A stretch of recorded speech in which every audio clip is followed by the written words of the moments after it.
bonjour à tous. Très heureuse de vous retrouver pour la suite des aventures des 22 vidéos. Voilà. Aujourd'hui, comme d'habitude, nouvelle lune en Scorpion. Comme d'habitude, j'ai comme d'habitude parce que vous avez bien compris que j'ai choisi de faire ça au début, je ne savais pas pourquoi. Et en fait, à chaque nouvelle et pleine lune, l'énergie correspond exactement à la carte, donc à la suite du chemin. Donc on a fait le 1, on a fait le 2, on a fait le 3. Donc aujourd'hui, nouvelle lune en Scorpion, à quelques jours quand même de la fête de Samin. On rentre vraiment profondément dans nos profondeurs. Donc nouvelle lune, nouvelle énergie, Scorpion qui est aussi quand même un des signes astrologiques, un des plus puissants avec le Sagittaire. Donc quand même qui est le signe qui va vraiment dans les profondeurs comme par hasard, donc dans nos ombres. Et comme par hasard, quelle est la carte qui nous concerne aujourd'hui et quelle va être notre question? Vous allez vite comprendre. Alors vous allez vite comprendre que là aujourd'hui j'ai choisi un cadre de la yourte pour ne pas être embêté, hein, parce que la dernière fois j'avais commencé une vidéo, j'aurais dû changer tout de suite. Voilà, mais bon, là vous voyez, on est dans le cadre, on est dans l'ancrage, on est dans quelque chose qui est voilà, qui commence à se positionner. Donc petit à petit, voilà, au niveau des vidéos, on devrait le ressentir aussi. Donc qu'est-ce qu'on a? La carte qui nous concerne, en fait, c'est l'empereur. Donc, vous voyez l'empereur, hein, carte du tarot, le 4, voilà, l'empereur. Hein, là, on a la couronne, on a le trône. On monte d'un cran par rapport à l'impératrice. Et puis, c'est aussi la lettre Dalet, la lettre hébraïque Dalet. Et là, qu'est-ce qu'on voit? On voit une porte qui s'ouvre avec de la lumière. Voilà. Et donc, la question, en fait, qui est juste évidente et qui va avec cette nouvelle lune du Scorpion, avec la fête de Samin qui arrive dans quelques jours. D'ailleurs, à ce propos, je vous le rappelle si vous ne le savez pas, je vous mets en lien de la vidéo le lien d'inscription. Donc, c'est totalement gratuit. Vous pouvez vous inscrire. On va parler de Feng Shui, on va parler de Samin. On va faire un petit rituel ensemble et donc j'ai décidé de faire ça le mardi 2 novembre au soir à 20 h. Voilà, pendant probablement au moins 1 h 30. Voilà, où vous pourrez aussi poser vos questions et tout ça, voilà, au cours de ce live, donc mardi prochain, je vous le rappelle. Je vous le rappelle aussi que je vais vous mettre le lien. J'ai fait il y a quelques jours un live sur la chaîne Suneva, hein, Suneva Organisation. J'ai été interviewée par Estelle sur le thème de sacraliser notre lieu de vie. Donc évidemment, c'est fort intéressant parce que bien entendu, on parle de Feng Shui, on parle de plein de choses. Et j'ai envie de vous dire, c'est un peu le sujet finalement parce que vous voyez, on est dans le 4, mais 4 plus 3, ça fait 7. Donc, on est sur le chiffre du sacré. Mais bon, je n'irai quand même pas plus loin. D'abord parce que vous avez cette vidéo de Suneva que vous pouvez regarder. Et puis ensuite parce que finalement, quand on sera au numéro 7, j'en parlerai de manière... j'en parlerai évidemment davantage. Mais là, qu'est-ce qui est quand même intéressant? C'est que c'est vrai que la première vidéo, je vous ai dit comment et pourquoi se reconnecter à l'abondance avec le 1. Comment démarrer finalement? Parce que avoir de l'abondance, on sait bien, voilà, on repart de la source. Après le 2, l'histoire de l'équilibre. Ok, bon. Et puis le 3, j'ai envie de dire inspirer la juste action. Ok. Le seul problème, c'est que si au fond, on fait tout ça sans ouvrir les portes et sans laisser rentrer la lumière sur finalement ce qui pourrait nous empêcher de nous connecter à l'abondance, ce qui pourrait nous empêcher de nous connecter à l'équilibre, enfin de retrouver l'équilibre, ce qui pourrait nous empêcher en 3, d'inspirer la juste action, j'ai envie de dire, on est comme des cons, c'est-à-dire que le 4, on risque pas, enfin vous voyez ce que je veux dire, le 4 est à la fois... là, la nouvelle lune, c'est justement là on a l'opportunité. Bon, vous allez me dire, c'est toujours un peu pareil. Au fond, vous savez bien, un obstacle, c'est une possibilité d'amener plus de lumière dans notre intérieur, donc dans notre énergie, donc dans notre fréquence, et donc dans la réalité qu'on va créer. Voilà. Mais donc la question est, finalement, pourquoi et comment laisser rentrer la lumière. Alors, je ne veux pas vous embêter avec mon petit bouquin sur le chemin de l'âme. Je veux juste vous dire la petite phrase de la fin, je trouve, qui est fort intéressante, qui dit Daleth, pardon, est l'une des 7 lettres doubles. Ok, ça veut dire quoi? Ça veut dire qu'elle symbolise la porte lumineuse qui nous fait rencontrer notre propre lumière et la possibilité de continuer le chemin divinement en conscience. Mais pour cela, il nous faut entrer dans l'énergie du cœur et lâcher définitivement tout l'ancien et nos bagages.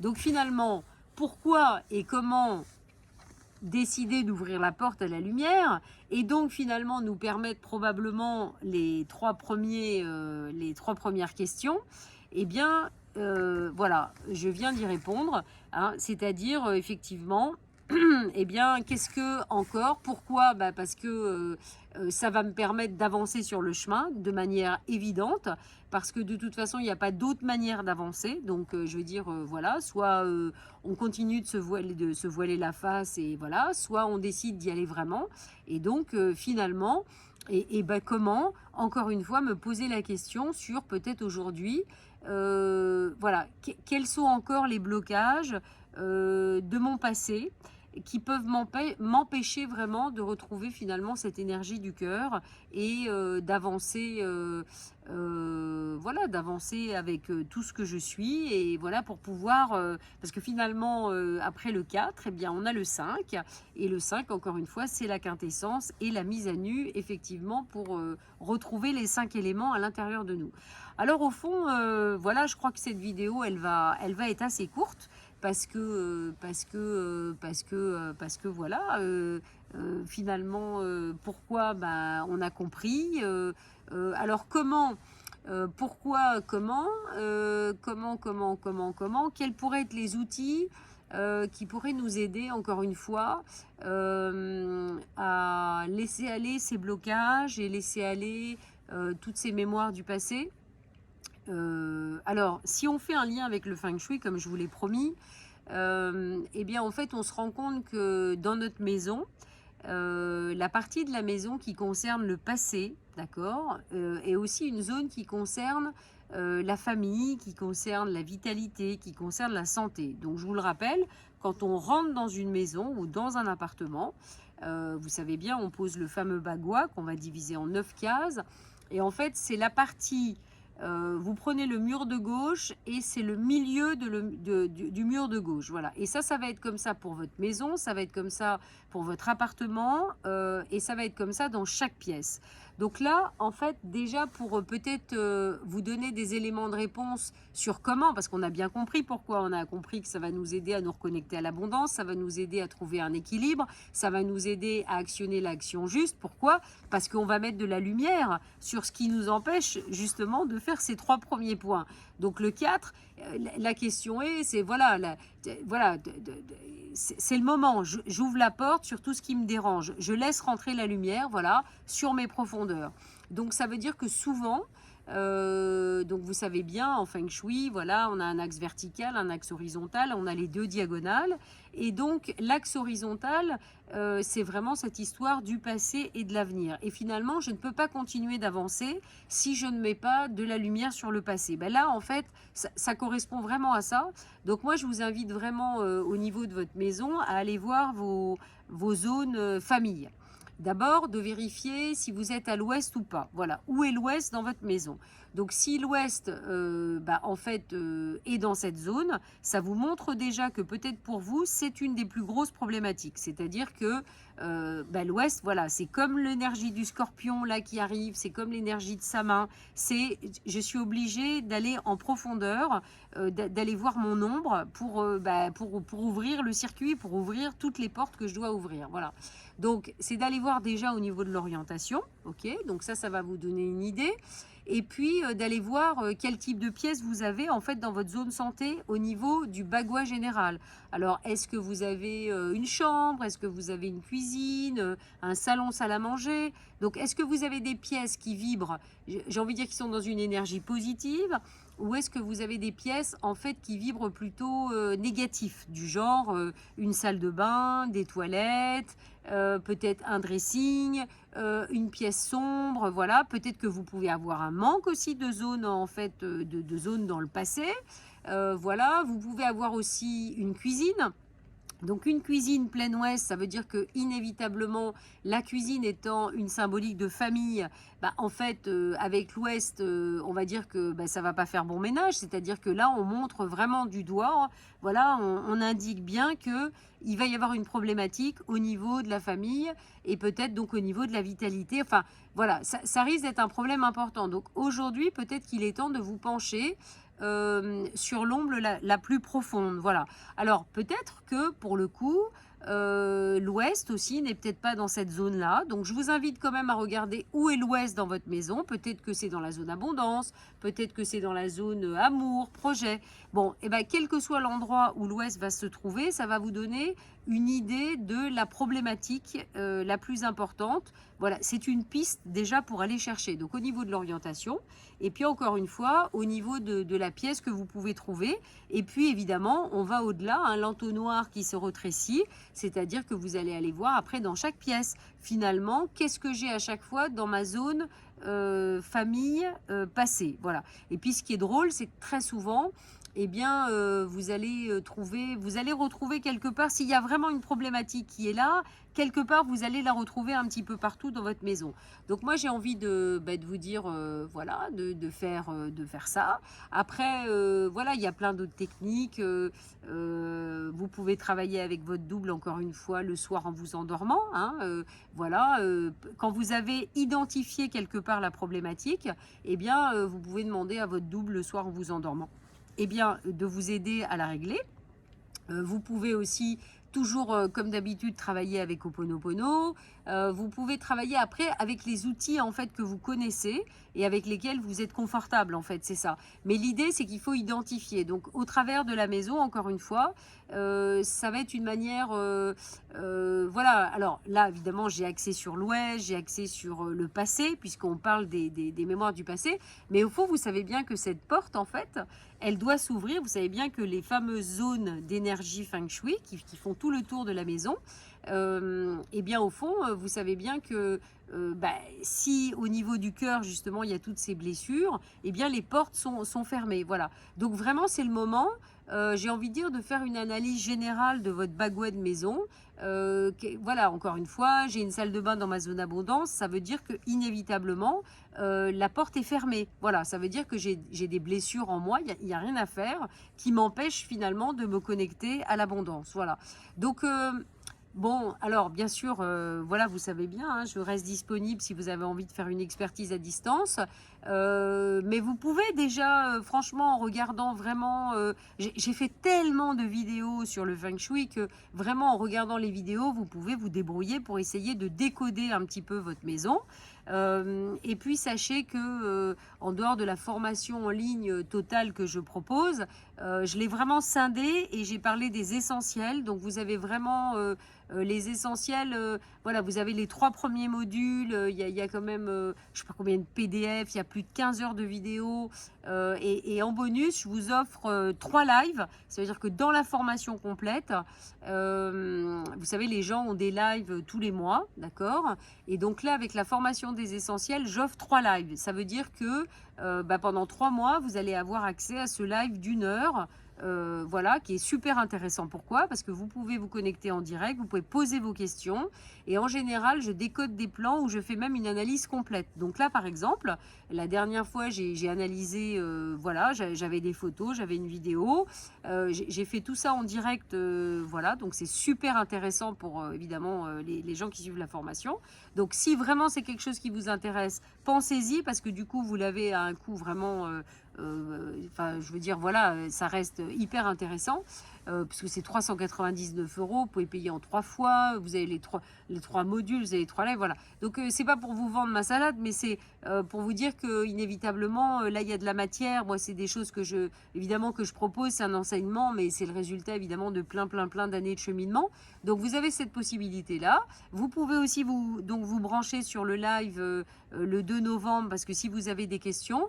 Et donc voilà, encore une fois, la maison, c'est vraiment le meilleur endroit pour voir vraiment mes endroits de blocage. Regardez avec précision toutes les symboliques que vous mettez au mur. Qu'est-ce que j'ai mis là? Qu'est-ce que j'ai mis là? Est-ce que vraiment c'est des symboliques qui sont positives? Est-ce que c'est des symboliques qui sont ouvertes? Est-ce que c'est des symboliques qui sont tournées vers l'avenir? Est-ce que c'est des symboliques qui sont symboliques de joie, d'énergie positive? Voilà. Regardez tout ça, parce que clairement, quand on commence, parce que c'est ça aussi, hein, l'empereur d'Aleth, c'est en fait, je commence à trouver la conscience, en fait, qui, grâce à cette conscience, grâce à cette conscience et cette lumière sur ce que je dois voir, inévitablement, je vais conscientiser des problématiques, je vais conscientiser des choses du passé, donc je vais arriver à les libérer, en fait, beaucoup plus facilement, ne serait-ce que parce que déjà, je les ai regardées. Donc vraiment, moi, le conseil avec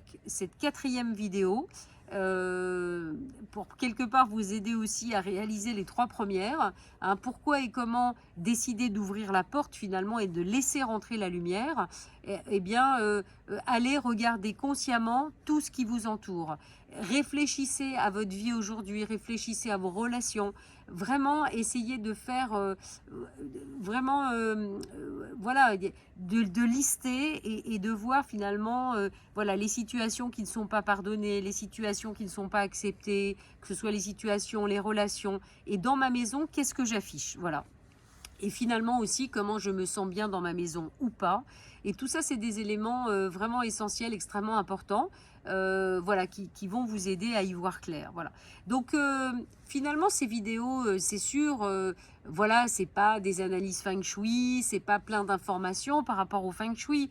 Mais encore une fois, des fois, on se précipite sur les solutions, on se précipite sur des outils. Mais en fait, on en oublie l'essentiel, on en oublie la base, voilà. Et finalement, il faut refaire le chemin. Il faut bien refaire le chemin, 1, 2, 3, 4, comme ça. Et jusqu'au 21, pour comprendre chaque étape et pour essayer à chaque fois de progresser et toujours de mettre un petit peu plus de lumière. Il y aura toujours encore de l'ombre. De toute façon, l'ombre sera toujours là. Mais en fait, ce qui est intéressant de comprendre, c'est qu'il y a des fois, il y a des ombres qu'on a vraiment besoin d'éclairer, parce que du coup, on va se réconcilier finalement avec cette ombre. Du coup, on va pouvoir trouver l'équilibre, on va pouvoir être dans notre énergie, donc viser l'action juste et quelque part permettre de se reconnecter à la source et à l'abondance. Voilà. Donc j'espère que ces mots vous éclairent. Voilà, sachez que voilà, je reste à disposition pour tout. Je vous mets tout en lien dans la vidéo. Et puis, écoutez, j'espère que vous serez nombreux le 2 novembre au soir, parce que là, on fera quelque chose de très concret. Et voilà, je vais vous proposer un rituel, en fait, pour fêter ensemble voilà, cette entrée avec sa main. Vraiment, voilà, on rentre quand même dans les profondeurs de l'automne, de l'hiver. Voilà, le printemps n'est pas encore là. On a encore quelques mois devant nous à peut-être ramer un petit peu. Mais bon, voilà, il faut se dire que c'est pour la bonne cause. Voilà, c'est pour la bonne cause. S'il y a des problématiques que vous rencontrez aujourd'hui, encore une fois, elles arrivent jamais au hasard. Ces problématiques, c'est toujours là pour nous aider à mettre de l'ordre, à remettre de la lumière et où on en a besoin. Voilà.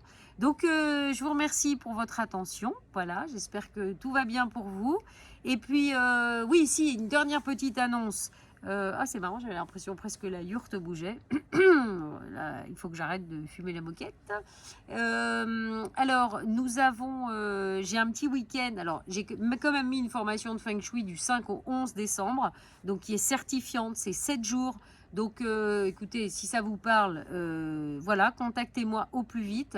Et puis, la semaine du 21 novembre, voilà, 21, 22, 23, 24, 25, je propose une retraite de 5 jours ici au Kistilik, où il va y avoir un programme vraiment très complet, à la fois ici dans la yourte, dans le jardin, de pèlerinage avec l'énergie de Marie. Et puis le week-end aussi du 25 au 27. Voilà, si vous préférez quelque chose de plus court, le week-end du 25 au 27, on commence le vendredi soir jusqu'au dimanche. Tout est dans le site, pareil, je vais vous remettre les liens. Donc voilà, je ne peux pas vous dire autre chose. Voilà, je vous dis à très vite pour la pleine lune qui sera, je ne sais pas quand, parce que je ne regarde pas les dates. Et puis je vous souhaite voilà, d'ouvrir plein de portes pour laisser entrer plein de lumière, même si c'est pas toujours très confortable. Voilà. Allez, à plus. Salut à tous.